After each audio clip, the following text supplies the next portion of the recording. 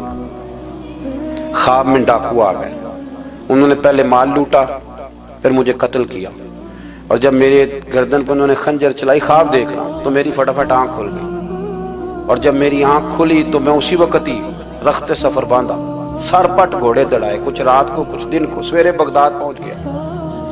کہتے خیال تھا کہ پہلے غوث پاک کے پاس جاؤں گا, لیکن پہلے شیخ حماد سے ملاقات ہو گئی. میرا چہرہ دیکھا, پریشان تو دیکھ کے مسکرائے, فرمانے لگے بھی تیرا پیر بڑا شاندار ہے, تیرا پیر بڑا شاندار ہے. وہ کام جو حقیقت میں ہونا تھا نا, حقیقت میں انہوں نے دعا کی ہے تو رب کریم نے اسے خواب بنا دیا ہے. ان کی دعا کی برکت سے اللہ نے اسے, اب میں بات مضبوط کرنا چاہتا ہوں تو میں ایک حدیث پاک بھی پڑھ دوں. لوگ کہیں گے جی مرنے والا بھی بچ جاتا ہے, عمر بھی بڑھ جاتی ہے. مشکات کی حدیث ہے, ترمذی میں بھی موجود ہے. نبی پاک صلی اللہ علیہ وسلم نے فرمایا اگر تم چاہتے ہو رزق بھی بڑھ جائے, عمر بھی لمبی ہو جائے, تو اپنے رشتہ داروں سے اچھا سلوک کرو. اس کا مطلب ہے کہ عمر بڑھ جاتی ہے, موت کچھ وقت کے لیے ٹل بھی جاتی ہے. حضور غوث پاک رضی اللہ تعالیٰ عنہ نے نا نبی پاک صلی اللہ علیہ وسلم کی اتباع میں وقت گزارا ہے. کچھ بندے اللہ کے بڑے خاص ہوتے ہیں. حضور غوث پاک رضی اللہ تعالیٰ عنہ کو اللہ نے اعزاز عطا فرمایا, شان عطا فرمائی کہ غوث اعظم درمیان اولیاء جو محمد درمیان انبیاء. اس طرح نبیوں میں رسول کریم کا مقام ہے نا, اس طرح ولیوں میں غوث پاک جیلانی کا مقام ہے. حضور غوث پاک رضی اللہ تعالیٰ عنہ کو اللہ نے کئی اعزازات دیے. سب سے بڑی بات یہ کہ اللہ نے انہیں کرامات عطا کی. کرامت دین کا پورا ایک حصہ ہے. ہمارے یہاں نا لوگ کہتے ہیں اخلاق بیان کریں جی, وہ کہتے کیا تھے, کرامت کیا ہوتی؟ بھئی کرامت تو قرآن پاک میں بیان فرمائی. آصف بن برخیہ جناب بلقیس کا, ملکہ بلقیس کا تخت لائے تھے. یہ اللہ نے کیوں آیت نازل کی قرآن پاک میں؟ وہ قصہ کہانی ہے کہ وہ جی تخت